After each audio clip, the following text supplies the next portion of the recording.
Hi subscribers, hi viewers. I've just been following the media and the news on Shanghai COVID at the moment, and it seems like the West is mainly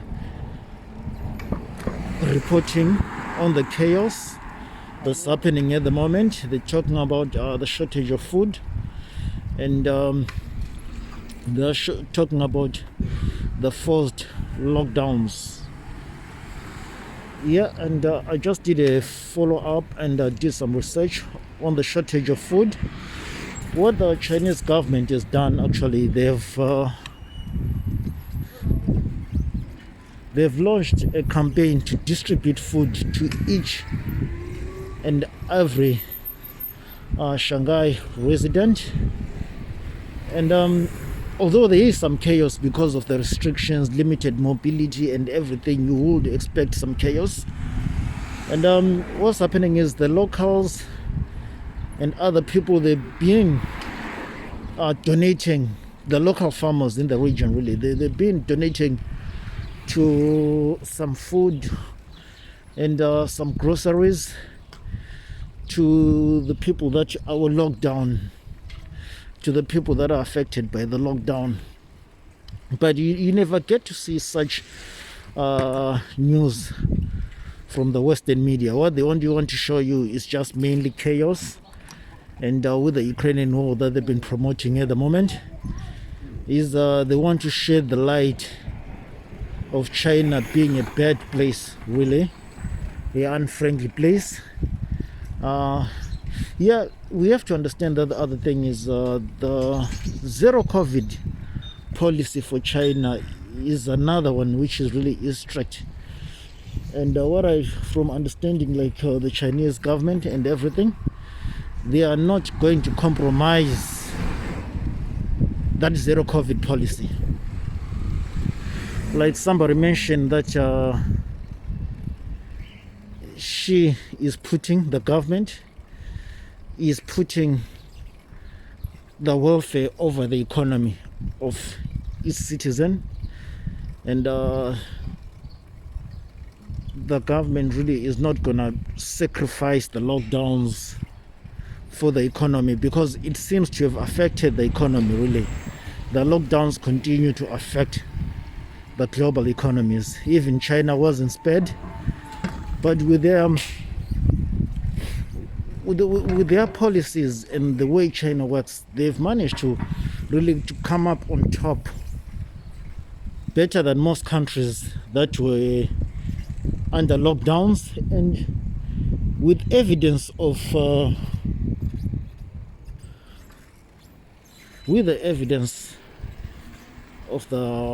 lockdowns coming over and happening over again, it shows that no country is immune to this.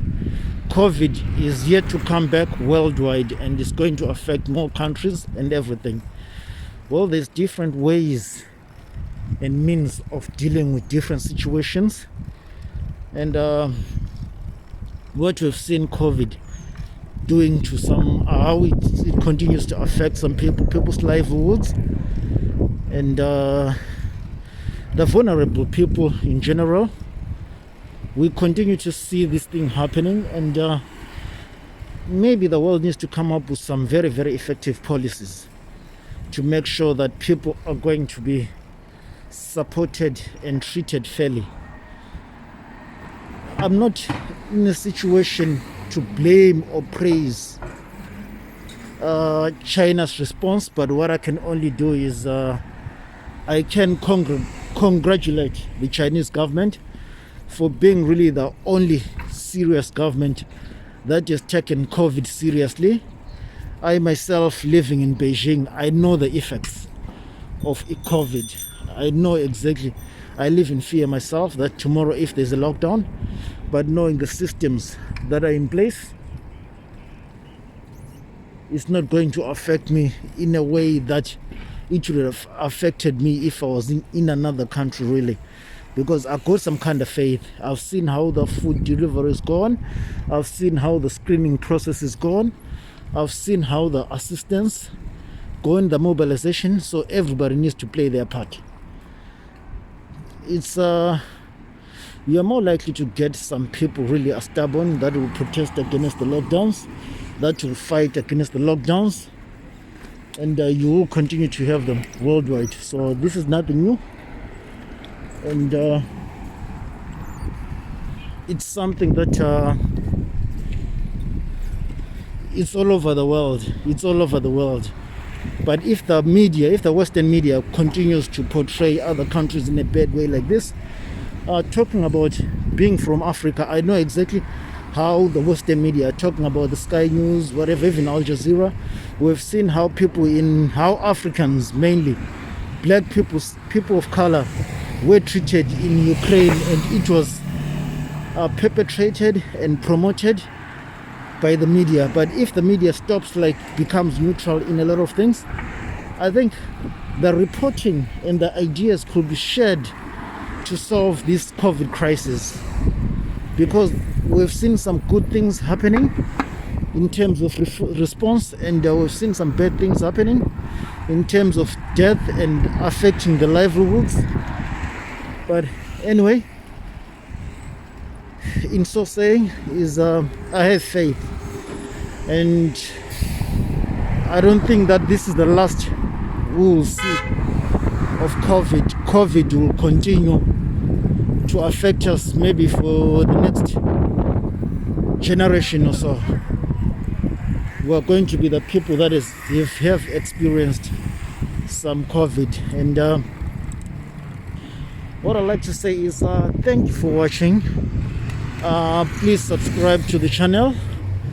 Like you know, I normally do these bike rides when I'm going to the gym from dropping off my daughter at school, and this is my life in general in China. This is my life in China, just in general. So I can say, comparing to other countries, I am really satisfied that the crisis or the situation in Shanghai is going to get better, because we had seen this happening in Guangzhou amongst other places. Please subscribe to the channel, like the video, and leave a comment.